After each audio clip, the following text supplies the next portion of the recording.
Bonjour, je vous présente aujourd'hui l'analyse technique du CFD à risque limité sur le SP500. On va commencer par les précautions d'usage. Comme d'habitude, vous devez bien comprendre qu'il ne s'agit que d'une analyse technique, pas d'une analyse des fondamentaux. Seuls les fondamentaux doivent vous inciter à acheter ou à vendre quelque chose. L'analyse technique n'est là que pour optimiser les points d'entrée et de sortie une fois que vous aurez établi le sens d'intervention. On commence par l'analyse hebdomadaire du SP500, c'est-à-dire que chaque bâton que vous voyez correspond à une semaine de cotation avec les plus bas de la semaine et les plus hauts de la semaine. Nous sommes donc actuellement ici.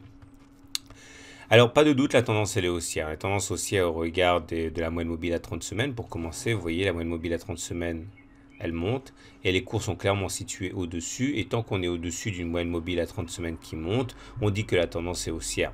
Maintenant, il y a un deuxième critère qui est celui des pics et des creux. Et là encore, il n'y a pas beaucoup de doute. La tendance aussi est haussière au regard de cet indicateur puisque nous avons des pics qui sont de plus en plus hauts et des creux qui sont de plus en plus hauts aussi. C'est à nouveau d'être haussier au regard de la deuxième théorie, notamment la théorie de Dow.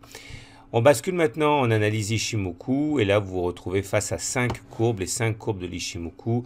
Là vous avez la lagging span, la Tenkan, la Kijun et les deux courbes du nuage. Et là vous voyez aussi, ça confirme, la tendance est haussière et ça se voit au fait que le nuage est en dessous des courbes et que l'orientation de ce nuage est clairement haussière. Ça nous donne également les supports à espérer. Vous voyez la Tenkan ici a bien joué son rôle de support lorsqu'elle a été sollicitée. Et quand ce n'était pas la Tenkan, c'est la Kijun qui a joué son rôle de support. Et en dernière instance, le nuage. En tout cas, on a beaucoup de supports en dessous de nous. Le premier support est donc à 2387 à peu près. Il s'agit de la Tenkan. Ensuite, il faudra attendre 2341 pour aller chercher la Kijun.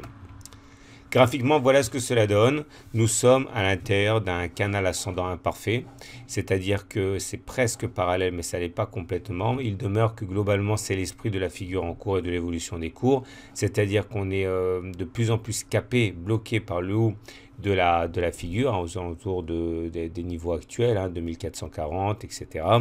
Et on a également la possibilité, en cas d'attaque forte, d'aller chercher le bas du canal ascendant ici. Si on devait faire une rotation complète, on pourrait aller chercher 2300 sans aucun problème. À noter qu'on a quand même un support important ici à 2320-2330, c'est le niveau qui a stoppé la précédente attaque baissière. J'aimerais maintenant éventuellement évoquer un scénario qui est pas certain mais néanmoins possible. C'est celui de la vague de Wolf. Vous voyez, on est capable de tracer deux obliques, en l'occurrence ici divergentes, à travers les points 1, 3, 5 et 1, 4, 6. Clairement, cela veut dire que vous avez 1, 2, 3, 4, 5. On a activé la vague de Wolf. Et en activant la vague de Wolf, on a donc ouvert la capacité, la possibilité pour le SP500 d'aller chercher un contact avec la ligne 146 aux alentours de 2280. Bon, ça dépend à quelle heure on le toucherait, mais en tout cas, c'est un objectif qui est possible. Alors, toujours si on tient compte de ce que dit la théorie, si cet objectif devait être rallié, il serait rallié sans doute avant août-septembre de cette année, ok, en ayant un support intermédiaire qui est à peu près à 2346, c'est-à-dire le point 4. On enchaîne avec les indicateurs techniques. Les indicateurs techniques témoignent à la fois de la mainmise des haussiers sur les marchés. Ça se voit au fait que le RSI est au-dessus de 50 et que le momentum est au-dessus de 0. Mais vous voyez, la force haussière est déclinante. On voit bien les trois courbes ont tendance à perdre de l'altitude. Ça veut dire que la force haussière est de moins en moins évidente. En plus, on a une triple divergence baissière. Vous voyez, ces trois indicateurs n'ont pas réussi à faire des plus hauts sur le laps de temps pendant lequel les cours eux-mêmes du SP500 ont fait un plus haut. C'est également un signe qui nous incite à être un petit peu méfiant. On va terminer avec l'analyse journalière. Chaque bougie maintenant correspond à une journée de cotation. J'aimerais vous parler de la règle du balancier. Ici, vous voyez, on avait une résistance ici qui a fait bloc, qui a empêché les cours de passer. Et une fois qu'on a eu cassé cette résistance, c'était là, il s'est produit un changement de polarité. Vous voyez, on est passé au-dessus et la même demi-droite servait à partir de là, de support au lieu de servir de résistance. Ça s'appelle la règle du balancier, la règle du changement de polarité. Et on peut lui adjoindre la règle du balancier, c'est-à-dire que vous prenez la hauteur de la dernière oscillation complète, vous reportez ça au-dessus du point de cassure, et ça vous donne un objectif théorique de 2475 à peu près. On récapitule tout ça.